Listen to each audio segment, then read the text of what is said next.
Welcome students, आपका मेरे channel science class by doctor Kumkum Saxena for 10th में बहुत बहुत स्वागत है।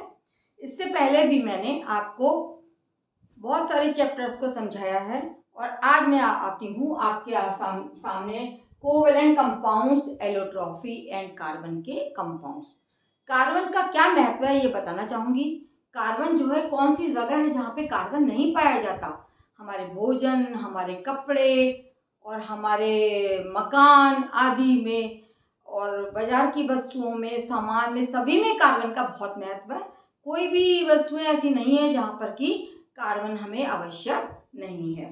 कार्बन जो है हर चीज़ में पाया जाता है, हमारे भोजन में, हमारे कपड़ों में भी इसका उपयोग है, पेपर इंडस्ट्री में इसका उपयोग है, इवन जो हम बनाते हैं आपके मकान वगैरह उसमें भी कार्बन का उपयोग होता है। पढ़ाई लिखाई में जो ग्रेफाइट है, पेंसिल्स वगैरह बनती है वो भी सब कार्बन ही होते हैं। बाजार मार्केट में डायमंड जो हम जेवरात पहनते हैं इतने बढ़िया बढ़िया, वो भी कार्बन का ही एक रूप है। तो आज मैं बताऊंगी आपको कि कोवेलेंट कंपाउंड्स और इलेक्ट्रोवेलेंट कंपाउंड्स का भी थोड़ा रिवीजन कराती हूँ कि इलेक्ट्रोवेलेंट कंपाउंड क्या होते हैं और कैसे बनते हैं। इलेक्ट्रोवेलेंट कंपाउंड जो है वो साझेदारी से बनते हैं, साझेदारी से नहीं बनते, वो इलेक्ट्रॉन्स को दे देते हैं पूरा। एक परमाणु दूसरे परमाणु को जब इलेक्ट्रॉन्स पूरा दे देता है या उससे पूरा ले लेता है तो हमारे बनते हैं इलेक्ट्रोवेलेंट कंपाउंड्स। लेकिन आज हम पढ़ रहे हैं कोवेलेंट कंपाउंड्स। कोवेलेंट कंपाउंड्स क्या है कि दो परमाणुओं के बीच इलेक्ट्रॉन की साझेदारी से बने कंपाउंड्स क्या कहलाते हैं? कोवेलेंट कंपाउंड या कार्बनिक कंपाउंड। कार्बन और उसके कंपाउंड्स, उसके यौगिक। कार्बन जो है आपकी टेट्रावेलेंट इसका नेचर है, अभी बताऊंगी आपको कि इसकी 4 वैलेंसी खाली हैं। तो ये या तो अपने जो इलेक्ट्रॉन्स हैं उनको किसी अन्य परमाणु को दे दे या 4 उनसे ले ले।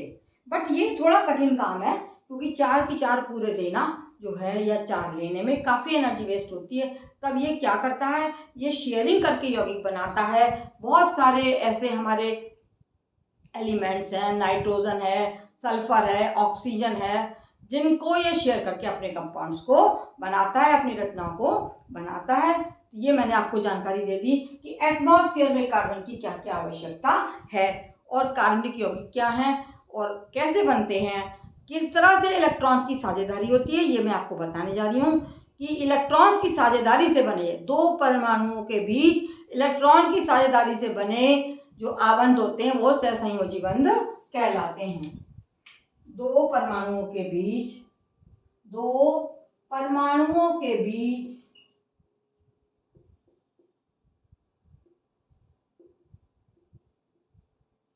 इलेक्ट्रॉन्स की साझेदारी से बने,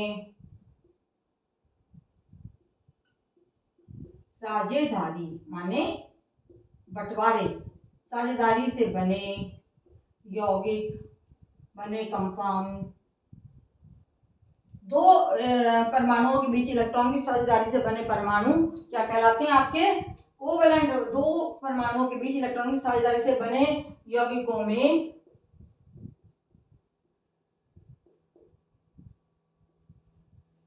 जो बंध बनता है, जो बॉन्ड बनता है, उसको हम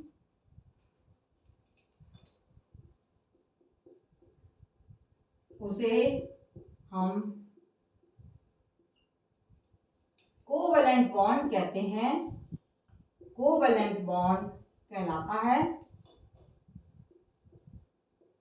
ये हमारी साझेदारी इलेक्ट्रॉन्स के पेयर पे निर्भर करती है कि हम एक इलेक्ट्रॉन का पेयर ले रहे हैं या हम 2 का ले रहे हैं या हम 3 इलेक्ट्रॉन्स का पेयर ले रहे हैं। उसके आधार पर ही सिंगल बॉन्ड, डबल बॉन्ड और ट्रिपल बॉन्ड हमारे जो यौगिक हैं वो बनाते हैं। सबसे पहले उदाहरण हम सिंगल बॉन्ड का लेते हैं। हाइड्रोजन को ले लीजिए आप। हाइड्रोजन में हाइड्रोजन का 2 होता है आपका परमाणु नंबर। तो हाइड्रोजन का एक परमाणु जो है बाहर होता है और अगर ये दूसरे हाइड्रोजन से संयोग करता है, ये दोनों के अगर साझेदारी ये कर लेते हैं तो ये हमारा बन जाता है H2 का एटम। क्या बन जाता है? ये हाइड्रोजन बन जाता है, वरना अकेला एटम जो है वो स्टेबल नहीं रह सकता। इस प्रकार से इनके बीच में सिंगल बॉन्ड है और ये हाइड्रोजन का हमारा एटम बन जाता है। इनके बीच में सिंगल बॉन्डिंग होती है क्योंकि हाइड्रोजन जो है अपने पड़ोसी इनर्ट गैस हीलियम का जो स्ट्रक्चर प्राप्त करना चाहता है, तो हाइड्रोजन के जो कि 2 परमाणु हैं भार है और एक इसमें इलेक्ट्रॉन होता है, परमाणु क्रमांक इसका 1 है, तो ये अकेला नहीं बना सकता, तो ये 2 हाइड्रोजन के परमाणु आ जाते हैं और एक एक इलेक्ट्रॉन की साझेदारी करते हैं। इस प्रकार से ये युग्म जो है वो बीच में आ जाता है, ऐसे आ जाता है इस तरीके से, है ना। इनमें एक एक इलेक्ट्रॉन होता है तो दोनों का एक एक इलेक्ट्रॉन आ जाएगा और ये बन जाएगा हाइड्रोजन और ये हमारा कहलाता है सिंगल बॉन्ड। इसके बीच में क्या, सिंगल कोवेलेंट बॉन्ड। अब आगे अगर हम चलते हैं तो हम बनाएंगे डबल कोवेलेंट बॉन्ड, जो कि आपने ऑक्सीजन का नाम सुना होगा, जो एटमॉस्फेयर में पाई जाती है ऑक्सीजन गैस। इसके जो बाहरी वाला इलेक्ट्रॉन है उसमें O6 बाहरी इलेक्ट्रॉन बाहरी में 6 पाए जाते हैं, 1 2 3 4 5 6, है ना। और अगर ये दूसरा एक और ले लेगा ऑक्सीजन का तो ये भी बन जाएगा 1 2 3 4 5 6। इस प्रकार से ये दोनों जब कंबाइन करते हैं तो ये क्या करेंगे, ये बना देंगे O और यहाँ शेयरिंग हो जाएगी इलेक्ट्रॉन्स की, है ना। 2 2 4 इसमें आ जाएंगे, 1 2 2 इसके 2 इसके, है ना। इसमें थे 6, तो 6 में से अब कितने बचे, 4 बचे, 2 बीच में आ गए, तो यहाँ पर आ गए हमारे 1 2 3 4, यहाँ पर भी आ गए 1 2 3 4। 4 हमारे इलेक्ट्रॉन जो बाहरी ऑर्बिट में पाए जाते हैं वो हमारे शेयर कर लेगा ऑक्सीजन और ये डबल बॉन्ड बन गया। ये ऑक्सीजन के इसने 2 इसको दे दिया और इसने 2 इससे दे लिए, बीच में शेयरिंग हो गई, लेना देना नहीं हुआ बल्कि शेयरिंग हो गई। तो 2 2 4 और 4 8। अब इसका ऑक्टेट पूरा हो गया क्योंकि हमारी जो ऑक्टेट थ्योरी क्या है कि बाहरी वाले ऑर्बिट में 8 इलेक्ट्रॉन होना चाहिए, चाहे दे दो चाहे ले लो चाहे साझेदारी कर लो। जो देने से बनते हैं वो इलेक्ट्रोवैलेंट कहलाते हैं और ये कंपाउंड्स कौन से, कोवैलेंट कंपाउंड्स। तो ये कैसे बन रहे हैं, शेयरिंग से बन रहे हैं। एक ऑक्सीजन ये आ गया और एक ऑक्सीजन का जो है परमाणु ये आ गया, दोनों ने ये अपने 2 ये और इसने 2 ये ले लिए और 2 बीच में शेयरिंग कर दी। इस प्रकार से ये बन गया आपका, चाहे इसको हम इधर लगा दें चाहे इधर लगा दें, कैसे भी लगा सकते हैं। ये हो गया 6 थे दोनों में क्योंकि इसका 8 होता है, इसका कितना होता है, इसका परमाणु क्रमांक 8 होता है, तो पहले में 2 और दूसरे में 6। पहले इसके जो बाहरी इसका चैम्बर है परमाणु का उसमें 2 इलेक्ट्रॉन और बाहर दूसरे वाले में बाहरी ऑर्बिट में इसके 6 इलेक्ट्रॉन है, तो ये 6 2 ये इधर को आ गए और 2 इसके इधर को आ गए। इस प्रकार से इसका ऑक्टेट पूरा हो गया और ये बन गई हमारी ऑक्सीजन गैस और O डबल बॉन्ड O, ये हमारा हो गया डबल बॉन्ड। इसको क्या बोलेंगे हम, डबल बॉन्ड। ये डबल बॉन्ड बन गया हमारा। अब इसी तरीके का उदाहरण हम एक और लेंगे, ये हो गया सिंगल बॉन्ड, ये डबल बॉन्ड हो गया। आपने देख लिया, समझ लिया आपने, कैसे अगर 2 इलेक्ट्रॉन्स की साझेदारी से बनता है तो डबल बॉन्ड होता है और 1 इलेक्ट्रॉन्स के पेयर की साझेदारी से जो बनता है वो सिंगल बॉन्ड होता है। और ये हाइड्रोजन आपको दिखा रही है, हाइड्रोजन के बाहरी ऑर्बिट में केवल 1 ही इलेक्ट्रॉन होता है। दोनों हाइड्रोजन के एटम्स हैं उन्होंने अपना 1 इलेक्ट्रॉन शेयर करके H2 पूरा कर लिया क्योंकि इसके सामने जो गैस है वो हीलियम गैस है और उसमें भी 2 होते हैं, तो इस तरीके से ये इनर्ट गैस का स्ट्रक्चर प्राप्त कर लेता है और ये बन गया सिंगल बॉन्ड और ये हमारा बन गया O double bond O double bond.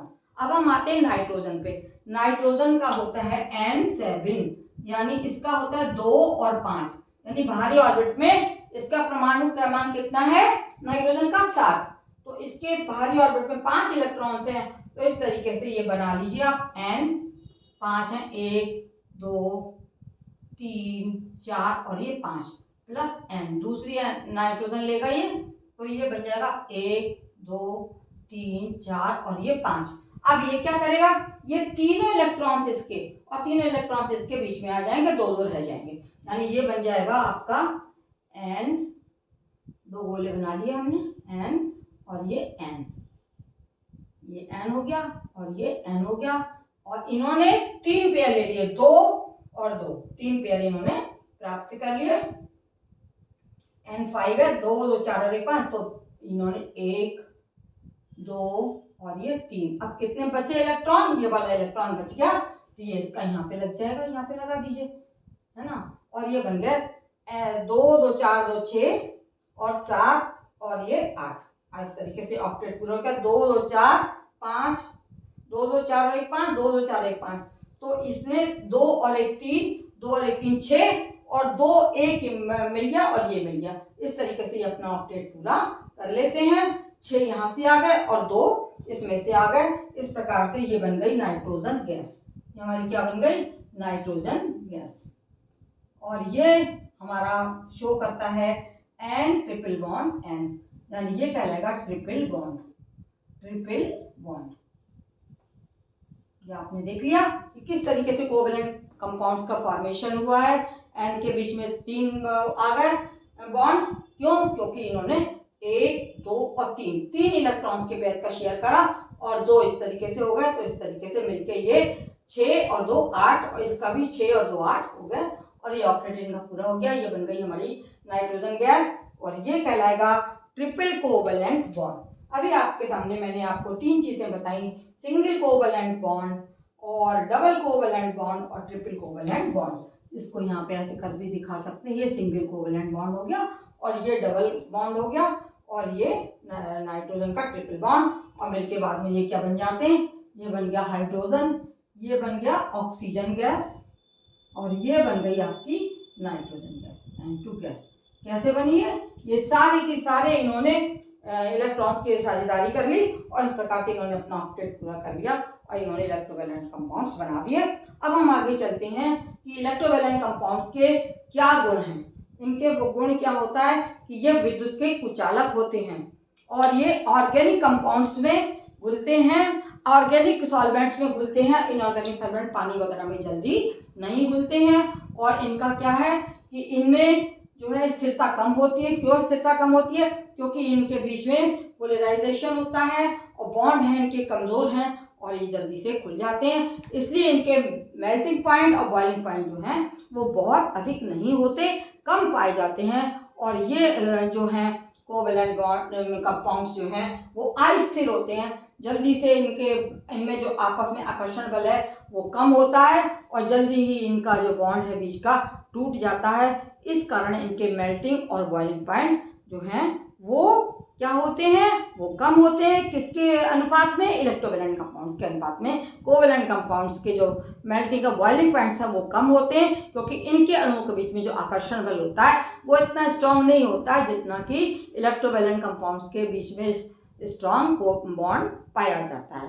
तीसरी बात क्या है कि ये विद्युत के केवल एक ग्रेफाइट ऐसा है कि जो सुचालक होता है विद्युत का। लेकिन ग्रेफाइट को आप अलग लगा लो तो सारे ये जो कंपाउंड्स हैं वो ऑर्गेनिक कंपाउंड्स ये सब क्या होते हैं? विद्युत के कुचालक होते हैं और इनसे विद्युत को हम पार नहीं कर सकते क्योंकि इनमें फ्री इलेक्ट्रॉन्स नहीं होते हैं। जब फ्री इलेक्ट्रॉन्स होते हैं तभी विद्युत का चालन होता है ग्रेफाइट में। अभी आपको बताऊंगी मैं कि किस तरीके से इलेक्ट्रॉन फ्री होता है और विद्युत का चालन वो कर देता है। तो अभी आपने पढ़ लिया ये सब क्या है कि ये सारे हमारे कोवेलेंट कंपाउंड्स के कंपाउंड हैं। ऐसे कंपाउंड्स को कोवेलेंट कंपाउंड्स कहते हैं और इनके बीच बने बॉन्ड को सिंगल बॉन्ड, डबल बॉन्ड और ट्रिपल बॉन्ड हम कहते हैं। अब आगे हम चलते हैं कि कार्बन जो है, कार्बन का टेट्रावैलेंट नेचर। आगे हम बताएंगे आपको कार्बन का tetravalent nature of carbon.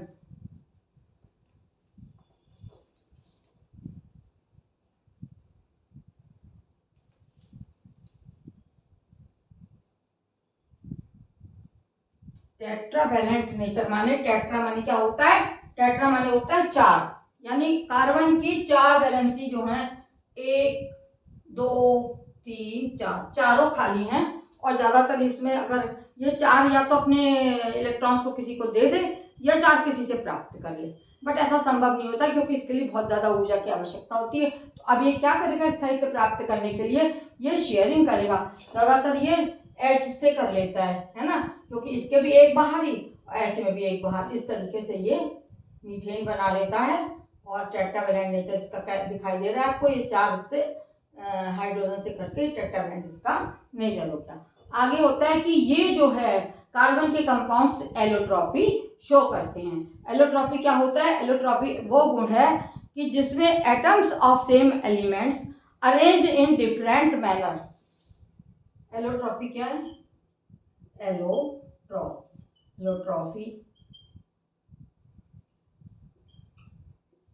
atoms of same elements, atoms of same elements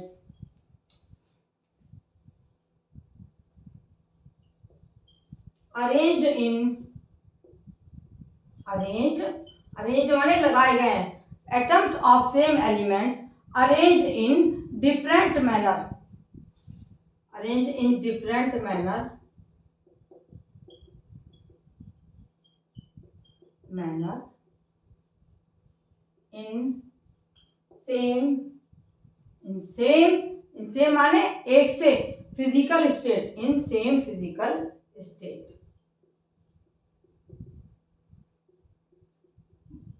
physical state से क्या समझ रहे हैं आप लोग? फिजिकल स्टेट कहलाती है भौतिक अवस्था, है ना। केमिकल अवस्था अलग होती है और भौतिक अवस्था जो हमारा बाहर से रंग रूप देखने में होता है, उसमें एलोट्रॉप्स क्या है? ऐसे एटम्स जो सेम एलिमेंट्स के, एक से ही एलिमेंट के, कार्बन के ही मान लीजिए एलिमेंट्स हैं, जो डिफरेंट मैनर में, अलग अलग तरीके से एक ही फिजिकल स्टेट में लगाए हुए हैं, उन्हें हम कहते हैं एलोट्रॉप्स, है ना, एलोट्रॉफी। Atoms of same elements arranged in different manner in same physical state are called allotrops, are called allotrops, allotrops.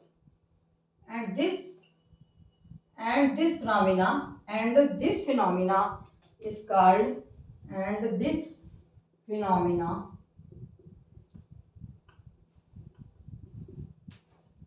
is called allotrophy.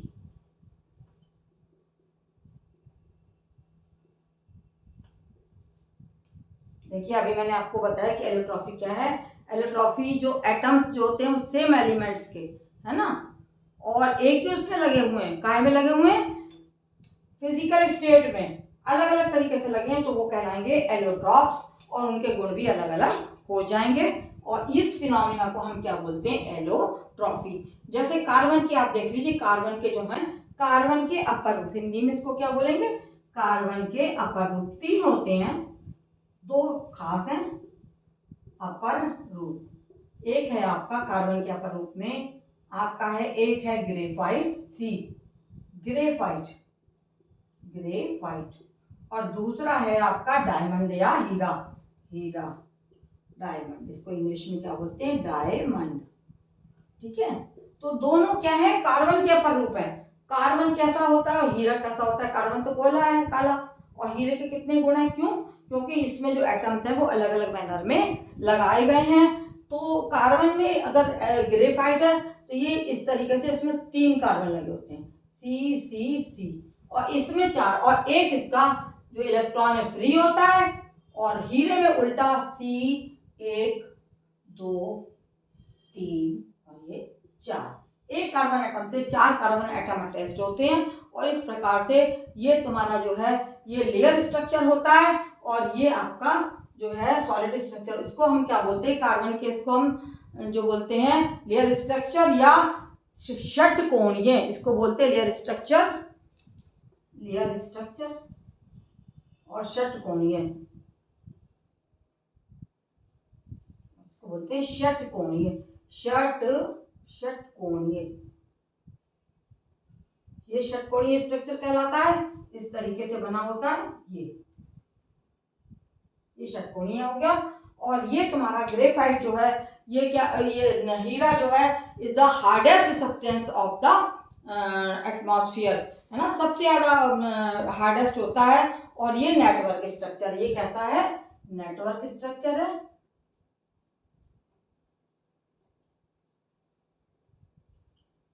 आप अपने देखना किताब में कि किस तरीके से इसका नेटवर्क बना हुआ है। और इस एक से कितने, एक कार्बन से आप देख रहे हो, कार्बन ये आ गया, और एक कार्बन से आपके 4 जो है कार्बन एटम्स जुड़े हुए हैं। और ये क्या होता है? ये good conductor of heat and electricity, ये गुड कंडक्टर ऑफ इलेक्ट्रिसिटी है, गुड कंडक्टर। क्यों? ये गुड कंडक्टर इसलिए ऑफ इलेक्ट्रिसिटी। और ये है बैड कंडक्टर ऑफ इलेक्ट्रिसिटी, क्योंकि इसमें कोई भी फ्री इलेक्ट्रॉन नहीं है।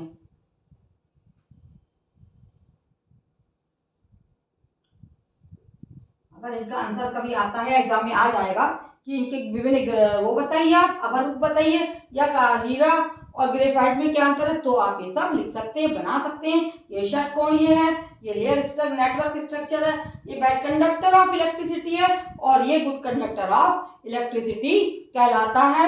इसमें क्योंकि ये फ्री इलेक्ट्रॉन है जो बह जाता है, इसीलिए ये ग्रेफाइट जो है विद्युत का सुचालक होता है, और हीरा जो है वो विद्युत का कुचालक होता है। इसमें कोई भी जो है फ्री इलेक्ट्रॉन नहीं पाया जाता है। और ये कहता है ये तुम्हारा 3D स्ट्रक्चर है, ये है 3D स्ट्रक्चर, 3D स्ट्रक्चर। इस स्ट्रक्चर को क्या बोलेंगे हम, 3D स्ट्रक्चर। इस प्रकार से आपने दो देख लिए कार्बन के अपरूप, और तीसरा मैं आपको बताने जा रही हूँ। तीसरा कहलाता है फुलेरीन। तीसरा है, यहाँ पे ले लीजिए आप इसको, फुलेरीन। फुलेरीन है ना, ये भी कार्बन का ही एक रूप है, लेकिन इसका उपयोग ज्यादा नहीं होता है, इसलिए ये ये क्या है, C60, ये कहलाता C60 कहलाता है। और ये जो है बकमिंस्टर, ये कहलाता है बकमिंस्टर। बकमिंस्टर, और इसका स्ट्रक्चर जो होता है वो C60 होता है। इसका नाम फुलेरीन है, क्योंकि ये अमेरिका के एक वैज्ञानिक के द्वारा, जिनका नाम था बकमिस्टर फुलेर, उनके द्वारा खोजा गया है। और ये गुंबद की आकृति होती है। इसकी कैसी आकृति होती है, गुंबद की आकृति होती है, गुंबद की आकृति का पाया जाता है, इसलिए इसका नाम फुलेरीन रख दिया है। गुंबद की आकृति होती है इसकी, इसको हम फुलेरीन बोलते हैं। ये आपके मैंने बता दिए कि जो एलोट्रॉफ क्या है, एलोट्रॉफी क्या है, atom of safe elements arrange in different manner. ये अभी आपको दिखाया किस तरह से डिफरेंट मैनर में ये C60 है, ये C4 है, ये C3 है, और एक इसमें जो एटम, इसका जो इलेक्ट्रॉन है ये फ्री है, इसी के द्वारा विद्युत जो है संचालित होती है, इसलिए गुड कंडक्टर ऑफ इलेक्ट्रिसिटी है। ये बैड कंडक्टर ऑफ इलेक्ट्रिसिटी है। ये हार्डेस्ट सब्सटेंस है, क्योंकि इसका जो है वो क्या है कि 3D स्ट्रक्चर है और नेटवर्क स्ट्रक्चर है। ये बहुत ही नेटवर्क सा बना होता है, और इसके इलेक्ट्रॉन्स को निकालना बहुत मुश्किल है। ये this is the hardest substance in the chemistry. इसलिए हीरे के आपने देखा होगा कितने सारे गहने बनते हैं, कितना सब कुछ बनता है। तो आपका ये आज का चैप्टर पूरा होता है। आगे मैं बताऊंगी आपको कार्बन के अपरूप। कार्बन के अपरूप तो हो गई है, और कार्बन कंपाउंड्स कैसे बनते हैं, चेन स्ट्रक्चर कार्बन का, क्योंकि C4 है और ये लंबी लंबी चेन बनाता है, तो ये कहलाता है आपका चेन स्ट्रक्चर। कार्बन की सर्वोत्मुखी प्रवृत्ति एक होती है, कार्बन की सर्वोत्मुखी प्रवृत्ति, ये आपको आगे समझाइए। सर्वोत्मुखी प्रवृत्ति ये किसकी होती है, ये कार्बन की होती है। सर्वोत्मुखी प्रवृत्ति कार्बन की शो करता है, कार्बन की सर्वोत्मुखी प्रवृत्ति, जिसके कारण ये लंबी लंबी लंबी लंबी लंबी लंबी चेनें बनाता है। ये आपको अगले चैप्टर में बताया जाएगा। धन्यवाद। यदि आपको मेरा क्लास अच्छा लगता है बच्चों, तो अपने फ्रेंड्स से भी कहिए लाइक और सब्सक्राइब करना, इसको ना भूलिए। जिसने सब्सक्राइब नहीं किया वो सब्सक्राइब करें, और बाकी लोग इसको व्यू करें और पढ़ें और लाइक करें।